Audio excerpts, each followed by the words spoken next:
Hello friends, how are you? कैसे आप सब लोग? आज हम स्टार्ट करने जा रहे हैं हमारी अकाउंटिंग का एक सबसे इंपॉर्टेंट चैप्टर जिसका नाम क्या है, ब्रांच अकाउंटिंग। बहुत ही इंपॉर्टेंट चैप्टर है और सबसे आप कह सकते हो टफेस्ट भी और सबसे लेंथियस्ट चैप्टर है हमारे सिलेबस का। ठीक है, तो इस चैप्टर को हम one by one topic wise topic करेंगे। ठीक है, पहले कॉन्सेप्ट की तरफ, फिर प्रैक्टिकल क्वेश्चन करेंगे। ठीक है, एक एक कॉन्सेप्ट को, एक एक टॉपिक को आगे बढ़ते हुए कंप्लीट की तरफ चलते जाएंगे। ठीक है, अब देखिए अभी तक अगर हम ब्रांच की बात करें, ब्रांच के कॉन्सेप्ट को समझने से पहले हमें कुछ और कॉन्सेप्ट को साथ में लेकर पहले इंट्रो में चलना होगा। फिर एक बार आपका जो ब्रांच के रिगार्डिंग एक्चुअल में कॉन्सेप्ट जब डेवलप हो जाएगा, कॉन्सेप्ट एस्टैब्लिश हो जाएगा, तो फिर हम अपने फटाफट अपने कॉन्सेप्ट की तरफ, अकाउंटिंग की तरफ चलते जाएंगे। ठीक है जी, अब देखिए आप लोगों ने अभी तक एक चैप्टर किया होगा कंसाइनमेंट। ठीक है जी, एक चैप्टर किया आपने कंसाइनमेंट।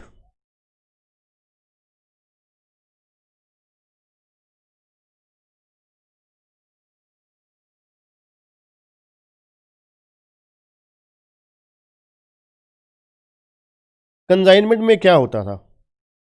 कंसाइनमेंट में दो पार्टीज होती थी, एक कंसाइनर होता था, एक कंसाइनी होता था। कंसाइनर क्या करता था? कंसाइनर ओनर है गुड्स का, और कंसाइनी कौन है? एक एजेंट है। ठीक है, कंसाइनर कौन है? गुड्स का ओनर है। कंसाइनी कौन है? एजेंट है। कंसाइनर क्या करता था? गुड्स सेल करता था, सेंड करता था, सॉरी, किसको? कंसाइनी को। कंसाइनी उस गुड्स को रिसीव करता था, कुछ खर्चे करता था, ठीक है, और कस्टमर को बेच देता था। खर्चे किस तरीके से?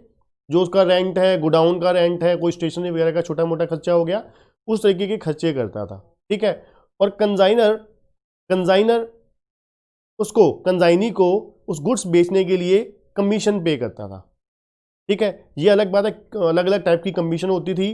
तो ये सारा का सारा प्रोसेस था जिसमें क्या होता था, और कंसाइनी क्या होता था? अकाउंट सेल के थ्रू सारी की सारी इंफॉर्मेशन प्रोवाइड करता था कंसाइनर को कि भैया मैंने इतने रुपए की गुड्स सेल करी हैं, इतनी मेरी कमीशन थी वो मैंने काट ली है, इतने मैंने खर्चे अपनी जेब में से, पॉकेट में से पे किए थे वो मैंने काट लिए, बाकी पैसे आपको भेज रहा हूं। ठीक है, तो पूरा का पूरा प्रोसेस इस तरीके से कंसाइनमेंट में होता था।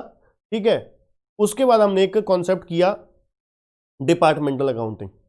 ठीक है, इससे भी ब्रांच से पिछला चैप्टर मैंने आपको डिपार्टमेंटल अकाउंटिंग करवाया। डिपार्टमेंट में क्या होता था? डिपार्टमेंट में एक बिजनेस एंटिटी है, एक बिजनेस एंटिटी है जो एक से ज्यादा प्रोडक्ट के साथ डील करती है। ठीक है, या फिर उनके दो अलग अलग डिपार्टमेंट हैं या तीन अलग अलग डिपार्टमेंट हैं, एक रेडीमेड मान लीजिए, क्लोथ डिपार्टमेंट मान लीजिए, ठीक है, या फिर कोई XYZ तीन डिपार्टमेंट हैं। वो क्या करते हैं? एक ही लोकेशन पर हैं, तीन अलग अलग तरीके के बिजनेस कर रहे हैं वो। ठीक है, तो हम लोग क्या करते थे? उनका उनका रिजल्ट देखने के लिए, उनका एनुअल रिपोर्ट देखने के लिए हम लोग क्या करते थे? डिपार्टमेंट अकाउंटिंग का सहारा लेते थे, जिसके थ्रू हम लोग फाइंड आउट करते थे कि वही हर डिपार्टमेंट ने पर्टिकुलर पीरियड के दौरान क्या प्रॉफिट कमाया, क्या लॉस हुआ। ठीक है जी, ये डिपार्टमेंट अकाउंटिंग का कॉन्सेप्ट था। उसके बाद अब हम जो कॉन्सेप्ट कर रहे हैं उसका नाम क्या है? ब्रांच। ब्रांच क्या होती है? क्या ये डिफरेंट है या सेम है कंसाइनमेंट और डिपार्टमेंट से? अब देखिए कंसाइनमेंट में क्या होता था? कंसाइनर सारी गुड्स भेज रहे किसको? कंसाइनी को। एक भी कंसाइनी हो सकता है, एक से ज्यादा भी कंसाइनी हो सकते हैं। कंसाइनी उस गुड्स को रिसीव कर रहा है और कमीशन बेसिस पर, कमीशन के लिए ही सिर्फ और सिर्फ गुड्स सेल करता है किसको? कस्टमर को। ठीक है, मतलब क्या है? अलग अलग लोकेशन पर अलग अलग आपने क्या किया? कंसाइनी अपॉइंट कर दिए, और वो कंसाइनी सिर्फ कमीशन के लिए ही आपकी गुड्स सेल कर रहा है, मतलब ऑनर कौन हो? एज ए कंसाइनर आप हो। ठीक है, डिपार्टमेंट में, यहां पर डिपार्टमेंट में एक ही लोकेशन होती थी, एक ही लोकेशन होती थी जिसमें क्या है? दो या दो से ज्यादा डिपार्टमेंट, दो से ज्यादा यूनिट बना दिए गए जिसको हम डिपार्टमेंट बोलते हैं। ठीक है, अब ब्रांच में इसके थोड़ा सा मिक्स है। ब्रांच में क्या होता है जी? एक हेड ऑफिस होता है और उनकी अलग अलग जगह पर क्या होती हैं, बिजनेस यूनिट होते हैं। ठीक है जी, मान लीजिए ये ए है, ए लोकेशन है, नाम दे देते हैं इसको, मान लीजिए ये लुधियाना है, ये मुंबई है, ये दिल्ली है, और ये कोलकाता है। ठीक है जी, ये 4 अलग अलग लोकेशन है, अलग अलग लोकेशन पर बिजनेस एस्टेब्लिश कर दिया। हेड ऑफिस ने, हेड ऑफिस कहाँ है, मान लीजिए हेड ऑफिस है हमारा अमृतसर में, हेड ऑफिस अमृतसर में है। ठीक है, हमने क्या किया, अलग अलग 4 लोकेशन पर बिजनेस कर दिया, पर जो पूरी की पूरी कंट्रोल और मैनेजमेंट हो रही है, कहाँ से हो रही है, हेड ऑफिस से हो रही है। ठीक है, हेड ऑफिस क्या कर रहा है, इंस्ट्रक्शन गुड्स भेज रहा है, सभी ब्रांचेस को गुड्स भेज रहा है। ठीक है, इंस्ट्रक्शन दी जा रही है कि किस रेट पर कैसे गुड्स बेचनी है, ठीक है, क्या पॉलिसी फॉलो करनी है। ठीक है, सब कुछ हेड ऑफिस की तरफ से ही इंस्ट्रक्शन दी जाती हैं, इसको सभी ब्रांच को, जो यूनिट बनाए गए जिसको हम ब्रांच बोल रहे हैं यहाँ पर। ठीक है, अब देखिए सभी को, चाहे वो लुधियाना ब्रांच है, चाहे वो दिल्ली ब्रांच है, चाहे वो मुंबई है, चाहे वो कोलकाता ब्रांच है, सभी ब्रांचेस को, सभी यूनिट को क्या बोलते हैं हम लोग, ब्रांच बोलते हैं। अब ब्रांच में डिपार्टमेंट और कंसाइनमेंट से क्या डिफरेंट है। अब देखिए कंसाइनमेंट में क्या होता था, सारा का सारा कंट्रोल, मतलब एक्सपेंसेस भी प्लस सब कुछ वहां पर मोस्टली मोस्टली कौन पे करता था, कंसाइनर पे करता था। बट सिर्फ एक सिचुएशन होती थी जहां पे डेल क्रेडिटर कमीशन कंसाइनी को मिलती थी, वहां पर एक्सपेंसेस कौन पे करता था, जो बैड डेट होते थे, बैड डेट होते थे उसके लॉस जो होता था वो बियर करता था कौन, कंसाइनी। ठीक है जी, डिपार्टमेंट में हेड ऑफिस भी कुछ खर्चे, हेड ऑफिस जो ओवरऑल सभी यूनिट के लिए होते थे, और कुछ पर्टिकुलर स्पेसिफिक डिपार्टमेंट के लिए होते थे, मतलब हम एलोकेट करते थे जो कॉमन एक्सपेंसेस होते थे। अब यहां पर क्या है, सारे खर्चे कौन पे कर रहा है, ब्रांच, हेड ऑफिस पे कर रहा है। हेड ऑफिस ही गुड्स भेज रहा है, हेड ऑफिस ही जो वहां पर ब्रांच में बंदे रखे हैं उनका सैलरी वगैरह हो गया। ठीक है, उस लोकेशन का, उस ब्रांच का रेंट है, ऑफिस एक्सपेंसेस है, स्टेशनरी वगैरह सब कुछ, बिजली का खर्चा, सब कुछ कौन पे कर रहा है, सब कुछ हेड ऑफिस पे कर रहा है। ठीक है जी, मतलब कुल मिला के सारा करता धरता कौन है, हेड ऑफिस है। ब्रांच क्या है, एक देखा जाए एक्सटेंडेड वर्जन है, वहां पर एक बिजनेस बढ़ाने के लिए हमने क्या कर दिया, अपने दायरे को और बढ़ाने के लिए हमने क्या कर दिया, एक और यूनिट वहां पे बना दिया, जिस यूनिट को हम लोग क्या बोल रहे हैं, ब्रांच बोल रहे हैं। ठीक है जी, पहले अमृतसर से बिजनेस होता था, फिर हमने अपना बिजनेस बढ़ाने के लिए क्या किया, एक और यूनिट वहां पे बना दिया, जिसको हम लोग क्या बोल रहे हैं, ब्रांच बोल रहे हैं। ठीक है जी, Ludhiana branch, Delhi branch, Kolkata branch और मुंबई ब्रांच।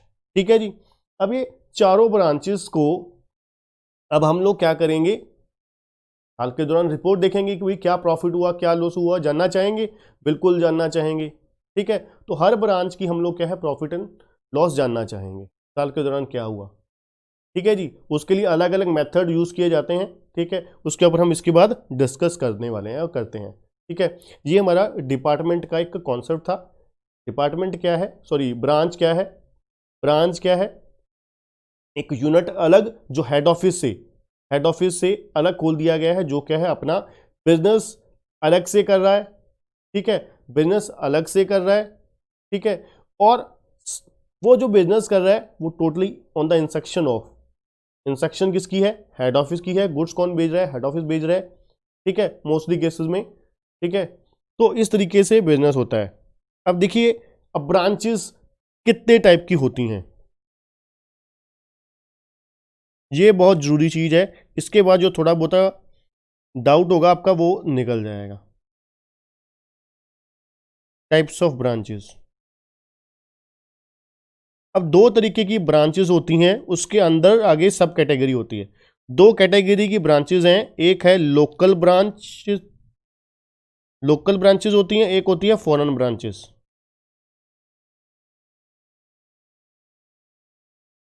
ठीक है जी, लोकल क्या है, with in India, with in India. Foreign क्या है, किसी दूसरे देश में हमारी क्या है, ब्रांच है, हमने बिजनेस यूनिट खोल दिया है, अपने बिजनेस को बढ़ाने के लिए, ज़्यादा बढ़ाने के लिए हमने क्या किया, दूसरी कंट्री में भी जहाँ पर हमें स्कोप दिखता है वहाँ पर हम ब्रांच अपनी खोल देते हैं। ठीक है, तो वो उसको हम क्या बोलते हैं, फॉरेन ब्रांच। अब जो लोकल ब्रांच है इसको आगे दो कैटेगरी में डिवाइड किया गया है। एक होती है dependent branch,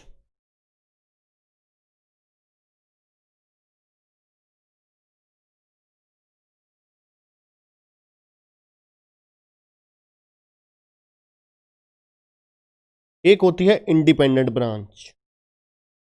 dependent branches, independent branches.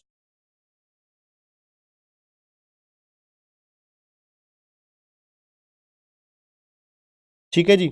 अब डिपेंडेंट और इंडिपेंडेंट ब्रांचेस में क्या फर्क है? डिपेंडेंट क्या है, जो टोटली डिपेंडेंट है किसके ऊपर, हेड ऑफिस के ऊपर। हेड ऑफिस उसे गुड्स भेजता है, इंस्ट्रक्शन बताता है कि भाई तुझे गुड्स इस रेट पर बेचनी है।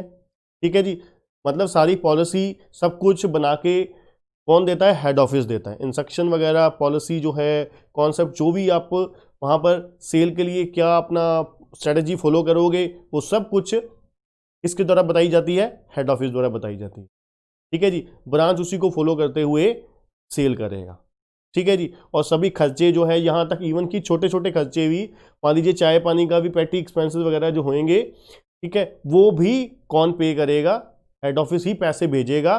पेटी एक्सपेंसेस मान लीजिए हो सकता है कि ब्रांच पे करे, ठीक है, पर पैसे उसके लिए भेजेगा कौन, हेड ऑफिस अलग से भेजेगा। ठीक है जी, that is called dependent branches. और इनकी जो बुक्स हैं, डिपेंडेंट ब्रांचेस की जो बुक्स हैं, वो कौन बनाता है, हेड ऑफिस बनाता है खुद, ब्रांच नहीं बनाती। यहां पर जो बुक्स कौन बनाता है, हेड ऑफिस बनाता है। ठीक है जी, रिकॉर्ड मतलब जो मेंटेन करता है, कौन मेंटेन करता है, हेड ऑफिस मेंटेन करता है। ठीक है जी। दूसरी होती है इंडिपेंडेंट ब्रांचेस।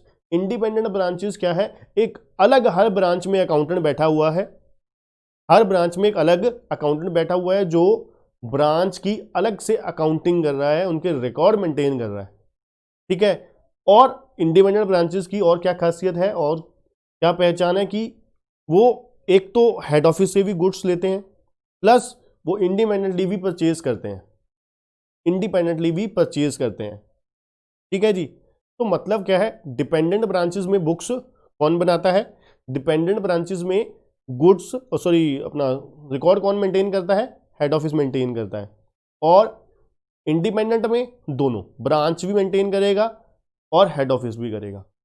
ठीक है जी, ब्रांच और हेड ऑफिस दोनों बुक्स मेंटेन करेंगे। करेक्ट है जी। अब देखिए, डिपेंडेंट ब्रांचेस की अगर बात करें हम लोग, डिपेंडेंट ब्रांचेस का रिजल्ट फाइंड करने के लिए, डिपेंडेंट ब्रांचेस में रिजल्ट फाइंड आउट करने के लिए मेथड ऑफ अकाउंटिंग कौन कौन से होते हैं, मेथड्स ऑफ अकाउंटिंग।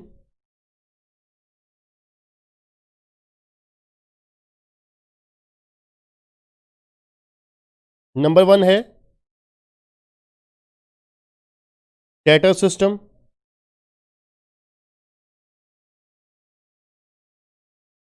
नंबर 2 है stock and data system,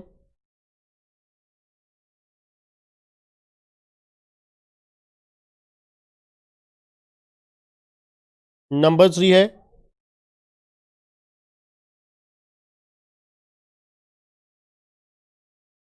final account system. और इन्हीं के बीच में एक और होता है होलसेल ब्रांच।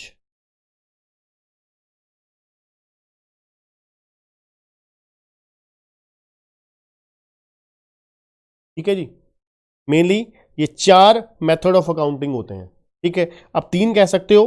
ठीक है, इन्हीं के अंदर ही होलसेल ब्रांच होता है। मेनली ये तीन तीन होते हैं, डेटर, स्टॉक एंड डेटर और फाइनल अकाउंट सिस्टम। ठीक है जी, वन बाय वन हम लोग आगे बढ़ते जाएंगे और सीखते जाएंगे। ठीक है जी, सबसे पहले क्या है, data system.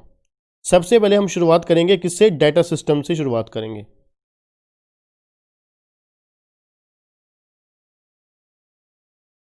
Method 1,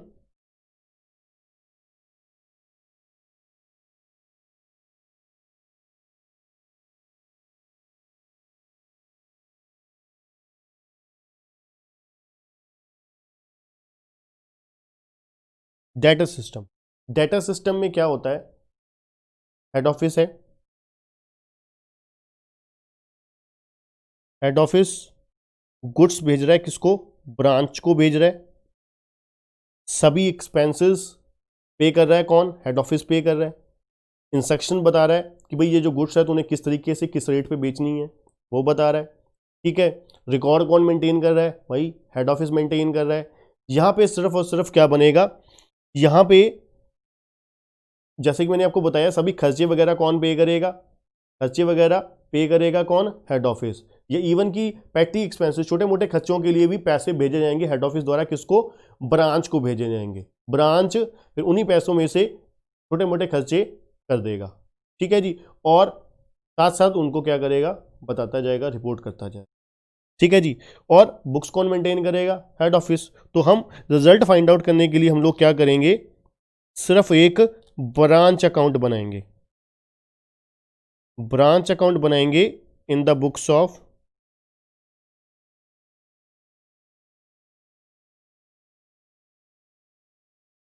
head office, ठीक है जी। और दूसरा वर्किंग नोट के तौर पर मोस्टली जो बनता है डेटर अकाउंट बनता है,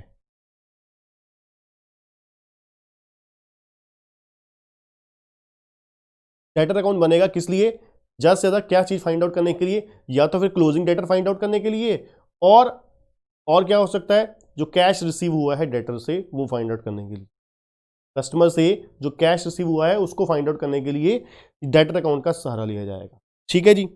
अब देखिए यहां पर पहले मैं आपको जर्नल एंट्री बताऊंगा, फिर उसके बाद हम लोग ब्रांच अकाउंट का परफॉर्मा फॉर्मेट समझेंगे, ठीक है जी। चलिए, क्योंकि अगर मैं सीधा ही आपको ब्रांच अकाउंट का परफॉर्मा करवा दूं तो मजा नहीं आएगा, कि वहां पर रट्टे क्रैमिंग वाली बात हो जाएगी, रट्टेबाजी वाली बात हो जाएगी। तो इससे अच्छा अगर आप लॉन्ग टर्म अपने दिमाग में इसको सस्टेन करना चाहते हो, रिटेन करना चाहते हो, तो जर्नल एंट्रीज का समझना बहुत जरूरी होता है, ठीक है जी। उसकी फिर मैं आपको एक शॉर्टकट ट्रिक भी बताऊंगा साथ में, भाई किस तरीके से आपको वो जर्नल एंट्री समझनी है, ठीक है जी। क्योंकि रट्टेबाजी का सहारा तो है ही है, जिन जो लोग अच्छे तरीके से मेहनत नहीं करना चाहते, ठीक है जी। चलिए जी, जर्नल एंट्रीज पे चलते हैं।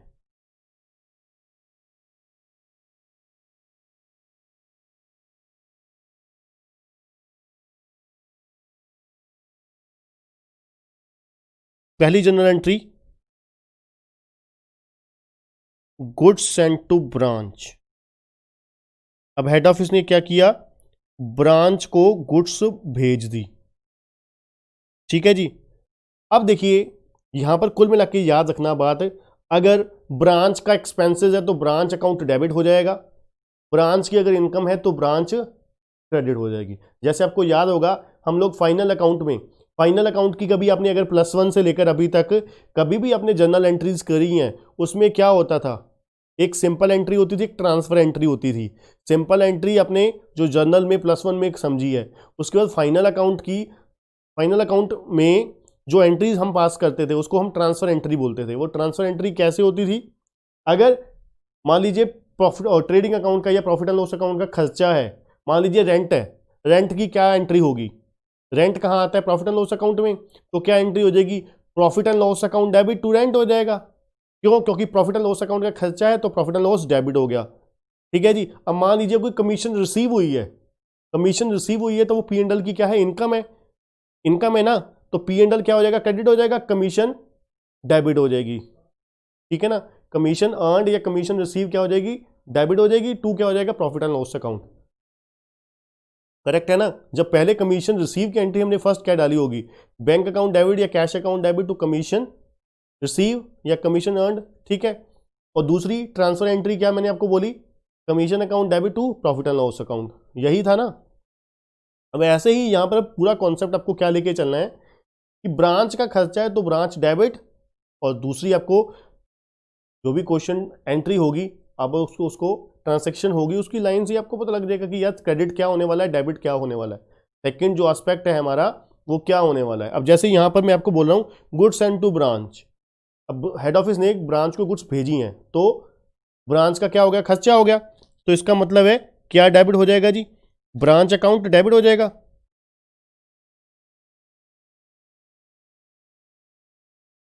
अब दूसरा नाम क्या सुनाई दे रहा है आपको?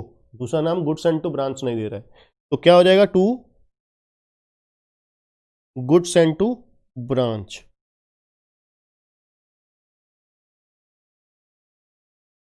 ठीक है जी, दूसरा नाम क्या आ गया? Goods and to branch. ठीक है जी, अब इसकी आप रिटर्न की भी एंट्री डाल सकते हो, goods return to head office.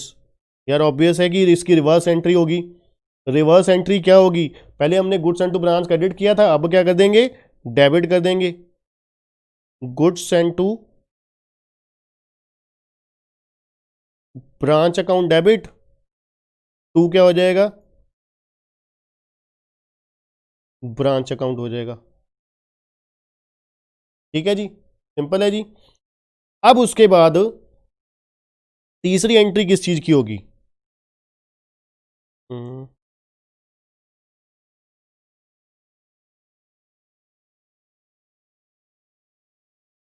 तीसरी एंट्री हमारी होगी, हमारी जी कैश सेंड किया। अब मैंने आपको क्या बोला? गुड्स भेजी जाएंगी, हेड ऑफिस किसको भेजेगा? ब्रांच को गुड्स भेजेगा।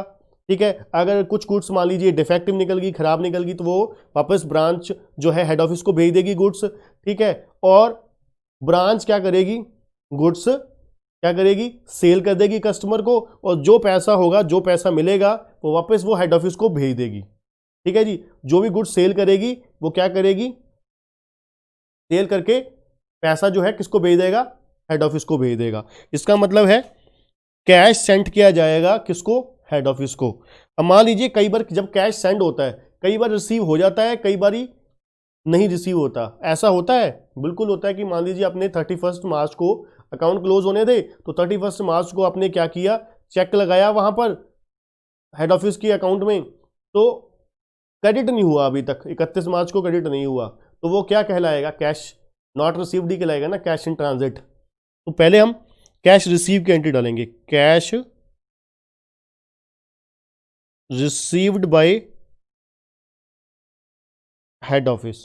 ठीक है जी, जो कैश रिसीव किया है हेड ऑफिस ने ब्रांच से। अब इसके लिए क्या होगा? अब पैसा आ गया है हेड ऑफिस के पास, क्योंकि बुक्स किसकी बन रही है? ऑब्वियस है हेड ऑफिस की बन रही है।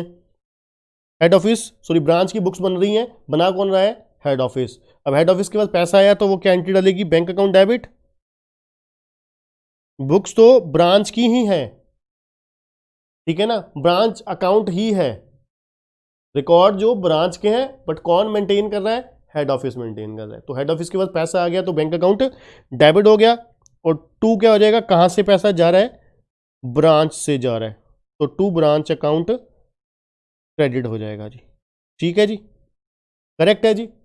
नंबर 4, अब कई बार मैंने आपको बोला कि क्या होता है? कैश इन ट्रांजिट में रह जाता है।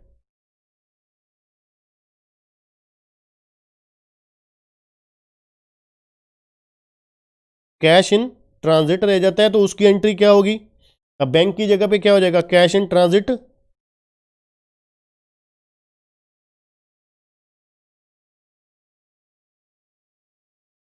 अकाउंट डेबिट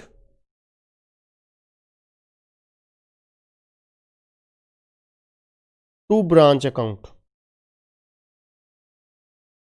ठीक है जी, cash in transit account debit to branch account, correct है जी। अब पैसे भेज दिए, पैसे मिल भी गए, अब अगली एंट्री किस चीज की आ जाएगी जी? अब देखिए, एक्सपेंसेस मैंने आपको बोला कि एक्सपेंसेस पे किए हैं किसने? हेड ऑफिस ही पे करेगा, ब्रांच तो भाई पे करता ही नहीं। एक्सपेंसेस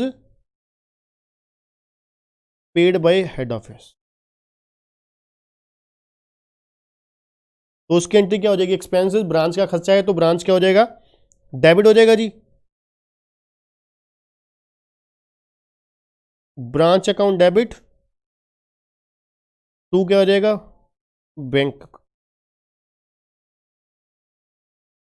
ठीक है जी, ब्रांच का खर्चा हो गया, ब्रांच डेबिट हो गया, पैसे चले गए, तो टू बैंक हो गया जी, करेक्ट है जी। अब उसके बाद जो लास्ट एंट्री बचती है, इसके अलावा क्या होता है? हम लोग मतलब ब्रांच बताती है कि भाई साल के दौरान, अब आप इसको पहली एंट्री भी रिकॉर्ड कर सकते हो, चाहे यहाँ पर भी मेंटेन, क्योंकि हम लोग एंट्री कॉन्सेप्ट समझ रहे हैं कि होता क्या है। मान लीजिए कोई नई ब्रांच, पुरानी ब्रांच है, तो उसके पहले ओपनिंग एंट्री डलेगी, ओपनिंग एसेट्स और ओपनिंग लायबिलिटीज की, और फिर क्लोजिंग एसेट्स और क्लोजिंग लायबिलिटी की। ठीक है, अब हम एंट्री जो डालने लगे हैं ओपनिंग और क्लोजिंग एसेट्स और लायबिलिटी की, opening and closing assets and liabilities.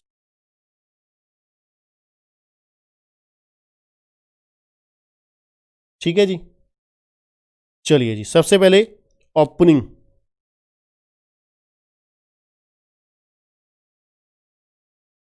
इधर लेफ्ट साइड पे एसेट की डाल देते हैं, राइट साइड पे लायबिलिटीज की।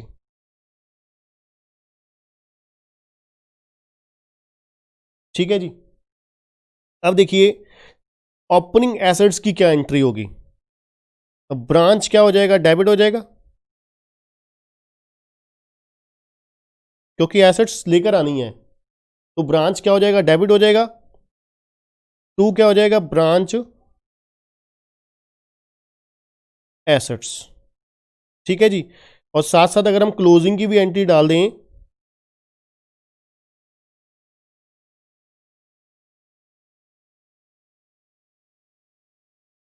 तो रिवर्स एंट्री हो जाएगी, branch assets account debit, to क्या हो जाएगा, ब्रांच अकाउंट हो जाएगा जी। करेक्ट है जी। लायबिलिटी के केस में क्या हो जाएगा, रिवर्स एंट्री आ जाएगी। ठीक है जी, रिवर्स एंट्री क्या आएगी, ब्रांच लायबिलिटीज अकाउंट डेबिट, ये ओपनिंग की है, ओपनिंग लायबिलिटी की। टू क्या हो जाएगा, ब्रांच अकाउंट, और क्लोजिंग की क्या हो जाएगी, क्लोजिंग की रिवर्स हो जाएगी, branch account debit to branch liabilities. ठीक है जी, अब इसके बाद एक लास्ट एंट्री होती है हमारी किस चीज की, प्रॉफिट की और लॉस की।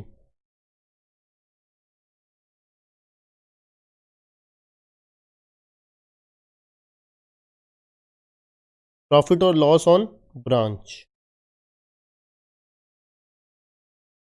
ठीक है जी, अब लेफ्ट साइड पे प्रॉफिट की एंट्री डाल देते हैं, राइट साइड पे लॉस की डाल देंगे।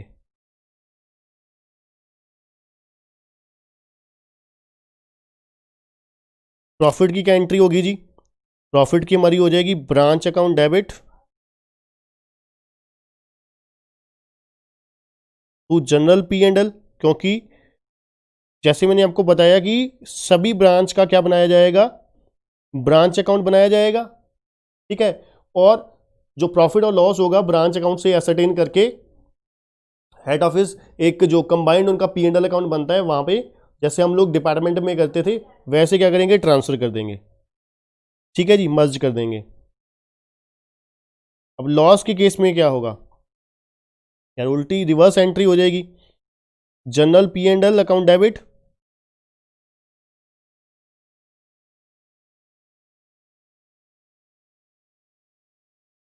General P and L account debit to क्या हो जाएगा, ब्रांच अकाउंट हो जाएगा। ठीक है जी, अब ये हमारी कुल मिला के एंट्रीज थी 7, किस चीज की, ब्रांच अकाउंट की। ठीक है जी, अब यहां पे एक मैं आपको समरी बताता हूं कि उसके बाद फिर हम लोग बड़े ही मजे से सारा कुछ कर देंगे। आपको याद होगा जनरल एंट्री पास करने के लिए हम लोग एक ट्रेडिशनल और मॉडर्न अप्रोच फॉलो करते थे। मॉडर्न अप्रोच में क्या होता था, मॉडर्न अप्रोच में expenses debit, income credit, assets debit, liabilities credit, यही होता था। अब देख लीजिए बेशक आप लोग, हम लोगों ने सभी एंट्री में यही कुछ ही किया है। अब पहली एंट्री से चलिए जरा, goods and to branch, branch का क्या है खर्चा, तो ब्रांच हमने क्या कर दिया, डेबिट कर दिया to goods and to branch. दूसरी रिटर्न की थी, रिटर्न में तो आपको पता रिवर्स एंट्री होगी। उसके बाद अब आप सोच रहे होंगे एक चीज दिमाग में कि सर सेल की तो कहीं एंट्री डाली ही नहीं हमने, सेल चाहे कैश सेल है चाहे वो क्रेडिट सेल है, वो एंट्री तो आपने सर अभी तक बताई नहीं हमें सेल की। यहां पर बच्चों हम लोग क्या करते हैं, जैसे मैंने आपको बोला कि ब्रांच गुड्स सेल करती है, ब्रांच गुड्स सेल करती है, जो भी उसको पैसा कलेक्ट होता है वो क्या करता है, हेड ऑफिस को भेज देती है। ठीक है, वो सेल का रिकॉर्ड रखती है अपने पास, सेल का रिकॉर्ड रखती है। ठीक है, हेड ऑफिस के मांगने पर वो सेल बता देगी कि इतनी सेल हुई थी, डेटर अकाउंट के थ्रू, डेटर अकाउंट के थ्रू ये पता लग जाएगा उसे कि इतनी सेल हुई थी। ठीक है, और इतना पैसा रिसीव हो चुका है, इतना आने वाला है। ठीक है ना, क्योंकि हम लोग क्या कर रहे हैं यहाँ पर, एक सिंगल ब्रांच अकाउंट कर रहे हैं, ब्रांच अकाउंट डाटा सिस्टम में कर रहे हैं। ब्रांच अकाउंट में सिंपल हम लोग प्रॉफिट और लॉस असरटेन कर देंगे। ठीक है, जिसमें सभी कुछ अपनी एसेट्स, लायबिलिटीज, एक्सपेंसेस, इनकम एक ही अकाउंट में सब कुछ समा जाएगा। ठीक है, जो एक ही अकाउंट में, जो हमारा अकाउंट है ब्रांच अकाउंट, उसमें समा जाएगा। ठीक है, जिसको हमने इस कॉन्सेप्ट के अकॉर्डिंग ये जो हमारा, ठीक है, ये जो 4 हमारे मॉडर्न अप्रोच के रूल होते थे उस रूल में हमने पिरो लिया है, समझ लिया है पूरा का पूरा। ठीक है, अब उसके बाद कैश रिसीव किया हेड ऑफिस ने। ठीक है, आपको पता है एसेट रिसीव हुई है तो क्या हो जाएगा, बैंक डेबिट ही हो जाएगा, पैसा आ गया है। ठीक है, तो क्रेडिट द गिवर, ब्रांच से पैसे लेने थे वो आ गए हैं, वो हमने उसको क्रेडिट कर दिया है। ठीक है, जो इन ट्रांजिट है ऑब्वियस है, आ तो गए ही है ना, रास्ते में है, आ ही जाएंगे। ठीक है, उसके बाद कोई एक्सपेंसेस हुआ है आगे भी, तो हमने क्या किया, उसको पे कर दिया, मतलब कैश चला गया तो क्रेडिट हो गया। ठीक है, डेबिट क्या हो गया, ब्रांच। उसके बाद opening and closing assets, asset मैंने आपको क्या बोला, डेबिट होती है। अब यहाँ पे एसेट डेबिट की बजाय हम लोग क्या कर रहे हैं, ब्रांच डेबिट कर रहे हैं, क्योंकि ब्रांच अकाउंट में क्या कर रहे हैं, ट्रांसफर कर रहे हैं, तो इसलिए ब्रांच एसेट के केस में ब्रांच डेबिट हुई है और क्लोजिंग के केस में क्रेडिट हुई है। ठीक है जी, अब इसको फटाफट पहले मैं क्या करता हूं, इसको ब्रांच अकाउंट में कन्वर्ट कर देता हूं, परफॉर्मा बना देता हूं, आपको फॉर्मेट बना देता हूं ब्रांच अकाउंट का। फिर उसके बाद आप लोगों को मैं 2 से 3 मिनट कॉपी करने के लिए अलग से दूंगा। ठीक है जी, चलिए फटाफट कॉपी कीजिए। Format of branch account,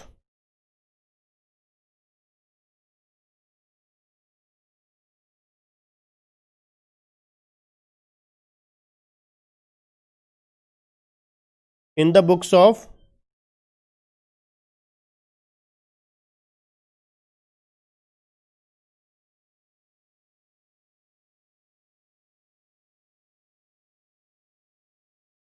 head office. ठीक है जी, हेड ऑफिस की बुक्स में क्या बन रहा है, ब्रांच अकाउंट का परफॉर्मा बन रहा है। तो चलिए फटाफट सबसे पहले क्या करेंगे, ओपनिंग एंट्री डालेंगे, टू बैलेंस ब्रॉट डाउन। क्या क्या आ जाएगा जी, स्टॉक आ जाएगा जी, डेटर आ जाएंगे जी, कोई फर्नीचर एंड फिक्सचर है वो आ जाएगा, कोई पेटी कैश है वो आ जाएगा, और इसके अलावा कोई प्रीपेड एक्सपेंसेस वगैरह हैं वो भी आ जाएंगे। क्योंकि आपको पता ही है यार इतना तो कि प्रीपेड एक्सपेंसेस हमारी क्या होती है, एसेट्स होती है। तो लीजिए ये सारी ओपनिंग एसेट्स आ गई। ठीक है जी, एंट्री यही थी ना, branch account debit to branch asset. अब यहाँ पे टू बैलेंस ब्रॉट डाउन की जगह पे ब्रांच एसेट भी लिख सकते हो आप लोग। ठीक है, कुछ भी गलत नहीं, ये भी गलत नहीं है और वो भी गलत नहीं है। उसके अलावा क्लोजिंग, अब क्लोजिंग आपकी यहां पर आ जाएगी, बाय बैलेंस कैरी डाउन, क्या क्या था जी, stock, debtors, furniture and fixture, और लास्ट क्या था, प्रीपेड एक्सपेंसेस।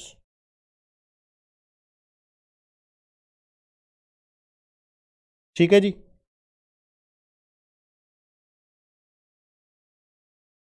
तो लीजिए ये आपका ओपनिंग और क्लोजिंग एसेट्स हो गई जी। अब लाइबिलिटीज की क्या हो जाएगी, रिवर्स हो जाएगी। यहां पर क्या आ जाएगा, बाय बैलेंस ब्रॉट डाउन, यहां पे आप लिख सकते हैं क्रेडिटर या outstanding expenses.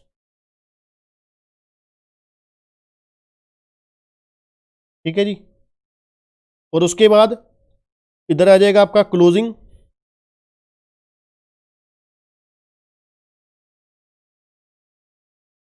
To balance carry down, creditor और आउटस्टैंडिंग एक्सपेंसेस। ठीक है जी। अब उसके बाद किस चीज की एंट्री थी, गुड्स सेंट टू ब्रांच की। तो गुड्स सेंट टू ब्रांच की क्या थी, branch account debit to goods sent to branch. ठीक है जी, यहां पे आप नेट करके डाल देना। करेक्ट है जी। उसके अलावा किस चीज की होती थी, एक्सपेंसेस पे की। तो क्या हो जाएगा, branch account debit to bank,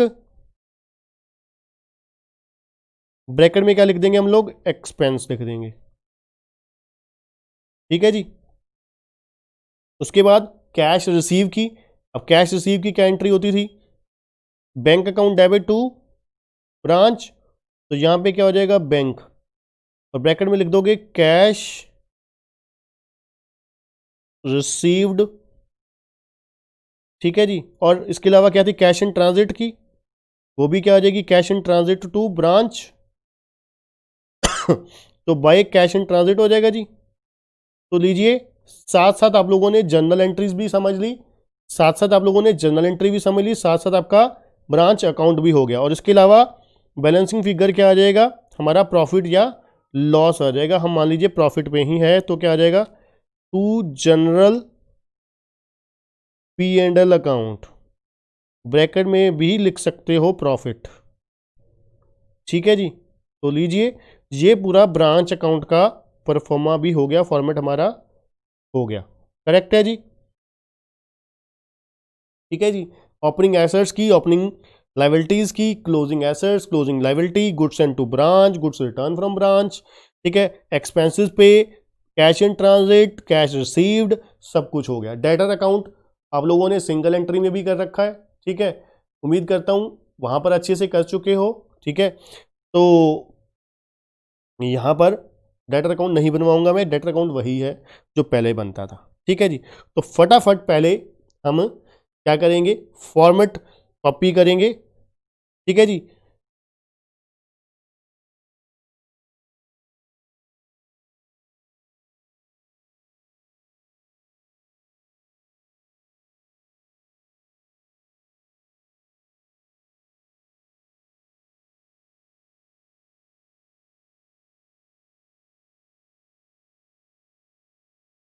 देखिए, ये आपका सबसे सिंपलेस्ट फॉर्म है, सिंपलेस्ट मेथड है, इसलिए इसको अच्छे से करिएगा, इसमें कुछ खास नहीं है। ठीक है, पर कॉन्सेप्ट जो है, जितने भी कॉन्सेप्ट हैं सारे इक्वली इंपॉर्टेंट हैं, कोई लेस नहीं है, कोई मोर नहीं है।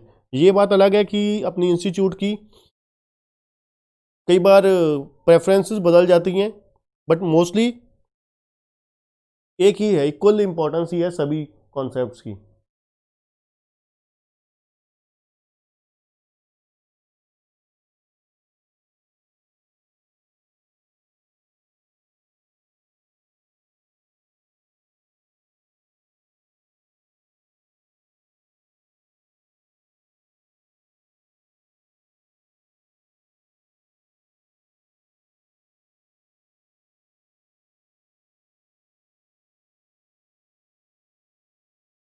ये आपका हो गया जी ब्रांच अकाउंट।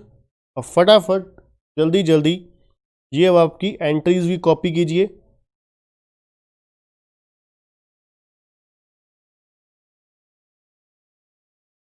चार एंट्रीज आपकी स्क्रीन पे होगी, गुड्स सेंट टू ब्रांच की, branch account debit to goods sent to branch, goods return to head office, goods sent to branch account debit to branch, cash receive की, bank account debit to branch account, cash in transit की, cash in transit to branch. ठीक है जी, ये चारों entries हो गई जी। उसके बाद आपकी ये फिफ्थ और सिक्स एंट्री हो गई जी, एक्सपेंसेस पेड किए गए हैं हेड ऑफिस द्वारा। तो एक्सपेंसेस क्या हो गया, मतलब ब्रांच डेबिट हो गया, तो क्या हो गया, बैंक हो गया। ठीक है जी। और ये आपकी ओपनिंग और क्लोजिंग एसेट्स एंड लायबिलिटीज की हो गई।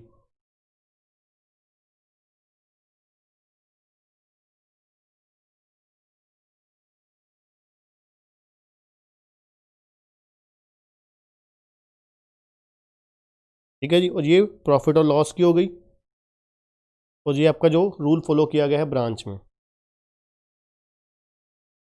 ठीक है जी। चलिए बच्चों, अब हम स्टार्ट करते हैं सम, डेटा सिस्टम के अकॉर्डिंग सम शुरू करते हैं। चलिए,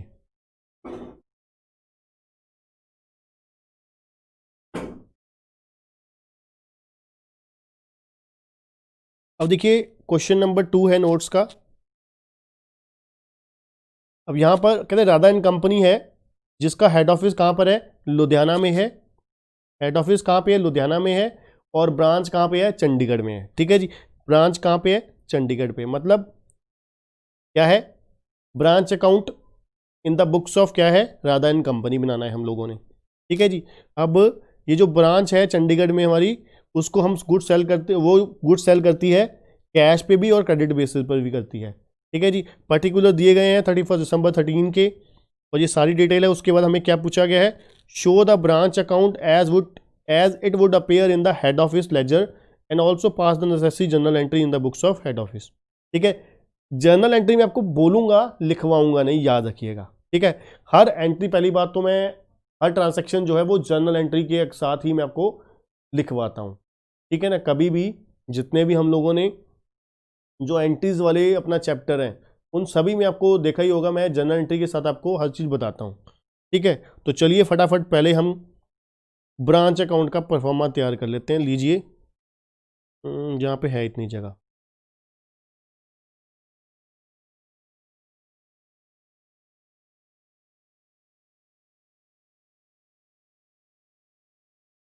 branch account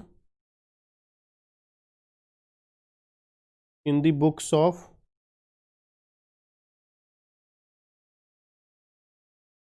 Radha and company. ठीक है जी। ब्रांच अकाउंट बना रहे हैं इन the books of Radha and company.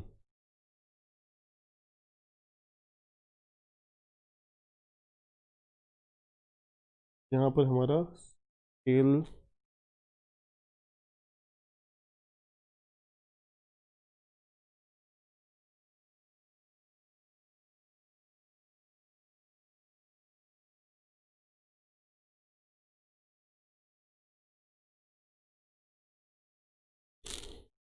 चलिए,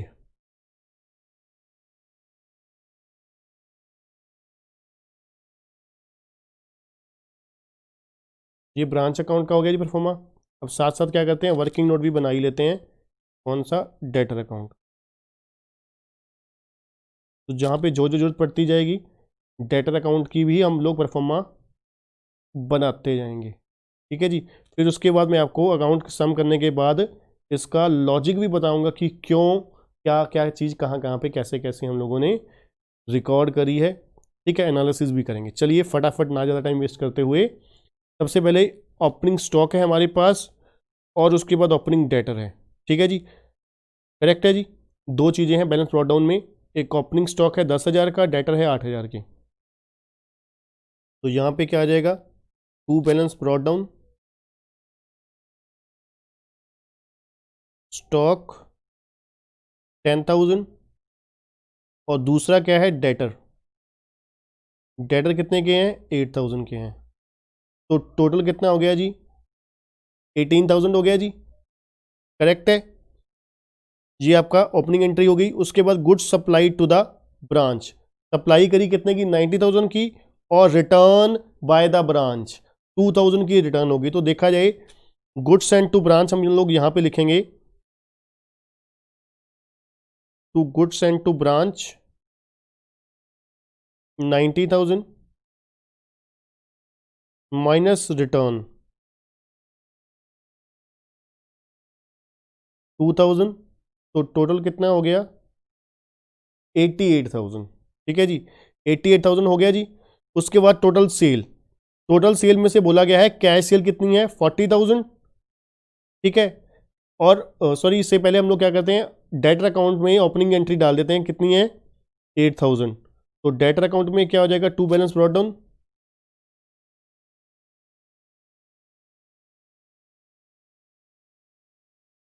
ठीक है जी। अब कुल मिला के सेल कितनी थी, कुल मिला के जो सेल थी, टोटल सेल थी 140, उसमें से कैश सेल कितनी थी, 1 लाख। तो क्रेडिट सेल कितनी होगी, 40,000 होगी। क्रेडिट सेल कितनी होगी, 40,000। अब यहाँ पे आप लोग बाय बैंक जो होता है ना, रिमिटेंस, मतलब रिमिटेंस दो तरीके से होती है, एक कैश सेल के थ्रू होती है, एक जो कैश रिसीव हुआ है डेटर से वो होती है, एक कैश सेल के थ्रू। अब कैश सेल आपको साफ साफ बोला गया है, इसके ब्रैकेट में लिख सकते हो रिमिटेंस। कैश सेल 1,00,000, ठीक है, plus cash receive from debtor. अब डेटर देख लेते हैं, उससे पहले क्रेडिट सेल कितनी थी, 40,000 की। क्रेडिट सेल की क्या एंट्री होगी, debtor account debit to sale, debtor account debit to sale कितनी, 40,000। करेक्ट है जी। चलिए जी, फिर उसके बाद क्लोजिंग स्टॉक है 18,000 का। क्लोजिंग स्टॉक मतलब यहां पर हम लोग बाय, उसमें ब्रांच में बाय बैलेंस कैरी डाउन डाल सकते हैं, by balance carry down stock 18,000, ठीक है जी। स्टॉक हो गया 18,000 का। चलिए जी, आगे चलते हैं। अब cash sent for meeting the expenses. अब हेड ऑफिस ने एक्सपेंसेस सेंड करे हैं, तो इसकी क्या एंट्री होती थी, branch account debit to bank, ठीक है जी। कितना भेजा है, 3,000 रुपये भेजे हैं, तो टू बैंक हो जाएगा जी। यहां पर ब्रैकेट में आप लोग लिख दोगे क्या, एक्सपेंसेस कितने, 3,000 लिख दोगे, ठीक है जी। ठीक है सर। उसके बाद है जी बैड डेट। बैड डेट आपका कहां पर आ जाएगा, बैड डेट आपका आ जाएगा कहां पर, डेटर अकाउंट में 1,000 by bad debt.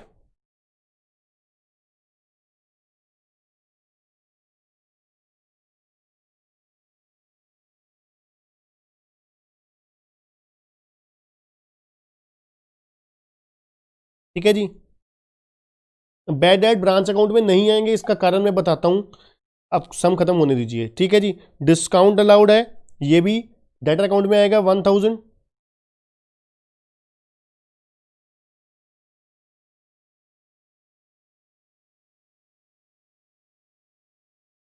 By discount allowed 1,000, ठीक है जी। ये भी सिर्फ डेटर अकाउंट में ही आएगा और कहीं नहीं आएगा, ठीक है जी। अब ये आ गया cash receive from the debtor. अब साफ साफ लिख दिया गया cash receive from the debtor कितना, 32,000। तो लीजिए यहां पर 32,000 आ गया, तो टोटल हेड ऑफिस के पास कितना पहुंच गया, 1,32,000। अब ये cash receive from the debtor की एंट्री कहां पर आ जाएगी, cash receive from the debtor की एंट्री आ जाएगी कैश या bank account debit to, to क्या हो जाएगा, डेटर। तो यहां पर आ जाएगा बाय कैश कितना, 32,000, ठीक है जी। करेक्ट है जी। उसके बाद बी आर रिसीव। अब बी आर रिसीव हुआ है 4,000 का, बी आर रिसीव की भी क्या एंट्री हो जाएगी, कैश या बैंक अकाउंट डेबिट टू क्या हो जाएगा, बी आर हो जाएगा, ठीक है जी। कैश और बी आर रिसीव हुआ है, सॉरी बी आर रिसीव हुआ, भी पैसे नहीं आए, तो बी आर रिसीव की क्या एंट्री हो जाएगी, बी आर रिसीव हुआ है ना, तो बी आर रिसीव की एंट्री क्या होगी, B R account debit to, B R account debit to debtor. तो यहां पे क्या आ जाएगा, बाय बी आर आ जाएगा जी।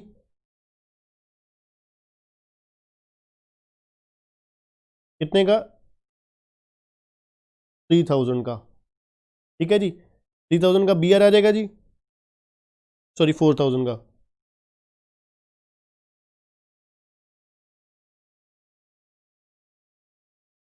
करेक्ट है जी, डन है जी।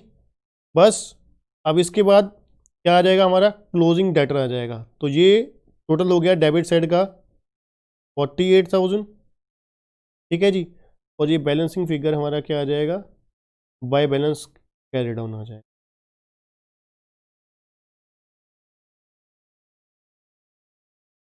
चलिए कैलकुलेट कर लेते हैं, 48,000 माइनस 1,000 माइनस 1,000 माइनस 32,000 माइनस 4,000। तो ये आपका क्लोजिंग डेटर आ गया कितना, 10,000 आ गया जी। तो टोटल कितना हो गया जी, 48,000, ठीक है जी।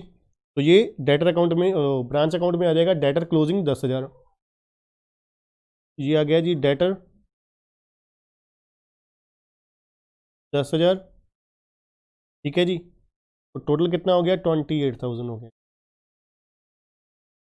ठीक है जी। अब हमें सब कुछ मिल गया, सब कुछ क्या क्या मिल गया, जो एक्सपेंसेस वगैरह हुए थे वो भी हमने रिकॉर्ड कर दिए, जो ओपनिंग और क्लोजिंग एंट्री थी वो भी डाल दी हम लोगों ने, ठीक है। और जो expenses, discount allowed, bad debt, ये सब कुछ, BR रिसीव, सब कुछ डाल दिया। चलिए अब देखते हैं क्या प्रॉफिट हुआ क्या लॉस हुआ। 1,32,000 और 28,000 ये होता है 160, ठीक है जी। 1,60,000 हो गया जी ये टोटल। अब इसमें से माइनस क्या क्या करने वाला है जी। माइनस है सबसे पहले 18,000, माइनस है 88,000, माइनस है 3,000, ठीक है जी। तो ये आपका क्या आ गया जी, 51,000 क्या आ गया, जनरल P&L आ गया जी।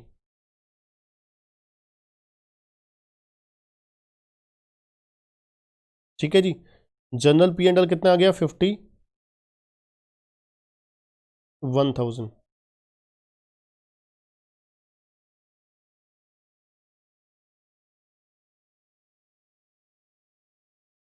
करेक्ट है जी, ये हो गया 1,60,000 टोटल हो गया आपका।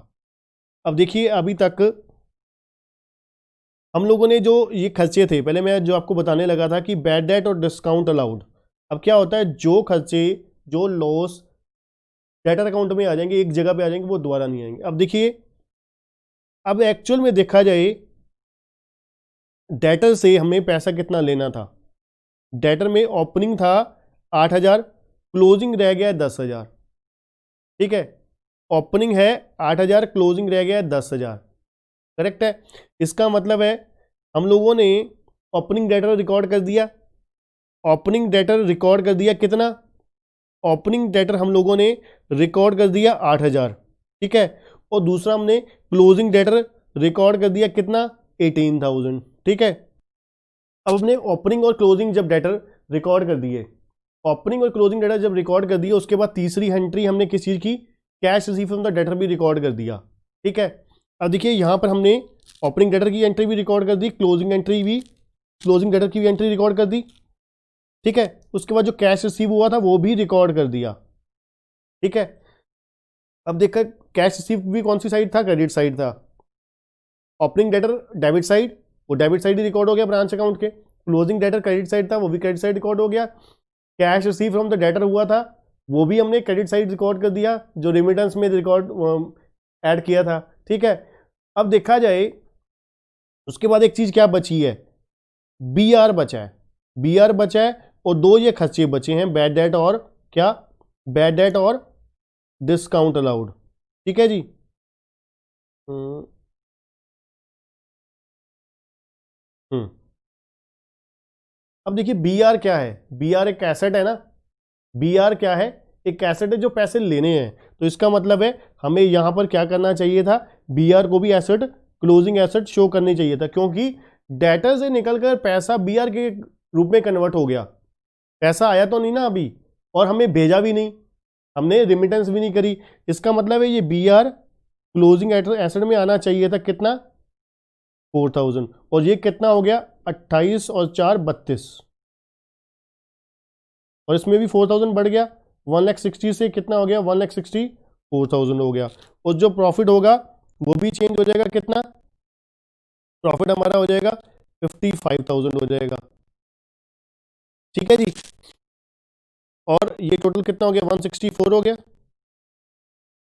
करेक्ट है जी, बिल्कुल। अब देखिए जिस चीज के लिए हम लोग अपना बात कर रहे थे कि हम लोगों ने ओपनिंग डेटर आ गए, क्लोजिंग डेटर आ गए, कैश रिसीव आ गया, BR आ गया।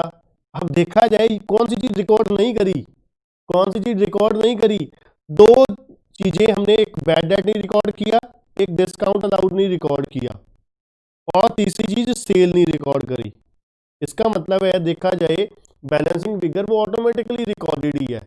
जब आपने कुल मिला के सोचिए, आपने 8,000 रुपये, 8,000 रुपये क्या किया, ओपनिंग लेने थे, 8,000 रुपये ओपनिंग लेने थे, 40,000 रुपये अपने और सेल कर दिए, लेने वाले बन गए। तो कुल मिला के अपने पैसे लेने कितने थे, 48,000 आपने लेने थे। 48,000 में से 48,000 में से कितने पैसे आ गए हैं, 32,000 आ गए हैं, 32,000 आपने रिकॉर्ड कर दिया है, बिल्कुल रिकॉर्ड कर दिया है। तो कितना बचा, ये बचा 16,000। 16,000 में से ओपनिंग डेटर आपने रिकॉर्ड कर दिए, कितना, 8,000। ठीक है, 8,000, ये आपका क्या हो गया, ये प्लस हो गया, और 10,000 माइनस हो गया क्लोजिंग, और 4,000 बीआर हो गया। तो कुल मिला के बचा कितना, 2,000 बचा। तो 2,000 देखा जाए ऑटोमेटिकली वो लॉस वो डेबिट हो चुका है, इनडायरेक्टली वो लॉस डेबिट हो चुका है, क्योंकि वो 2,000 रुपये हमने कस्टमर से लेने थे, वो आए नहीं, वो क्या हो गए, बैड हो गए। ठीक है, और बीआर हमने यहाँ पे क्यों चेंज किया, क्योंकि बीआर 4,000 रुपये जो 4,000 रुपीज बिल रिसीवेबल के थे वो हम लोगों ने लेने हैं ना, अभी आए तो नहीं, ना ही हेड ऑफिस को आए हैं, ना ही ब्रांच को आए हैं। खास करके अगर बात करें हेड ऑफिस की, हेड ऑफिस के पास तो वो पैसा पहुंचा ही नहीं। बीआर क्या है, वो एक्सट्रा देखा जाए एसेट है, तो एसेट को हमने क्या किया, क्लोजिंग एसेट्स को बाय बैलेंस कैरी डाउन के साथ रिकॉर्ड कर दिया। ठीक है, तो ये हमारा फुल फ्लेज ब्रांच अकाउंट का सम हो गया। ठीक है जी, तो जल्दी जल्दी सॉल्यूशन को कॉपी करेंगे, फिर हम अपने नेक्स्ट क्वेश्चन की तरफ, एक और फुल फ्लेज क्वेश्चन की तरफ बढ़ेंगे। ठीक है जी।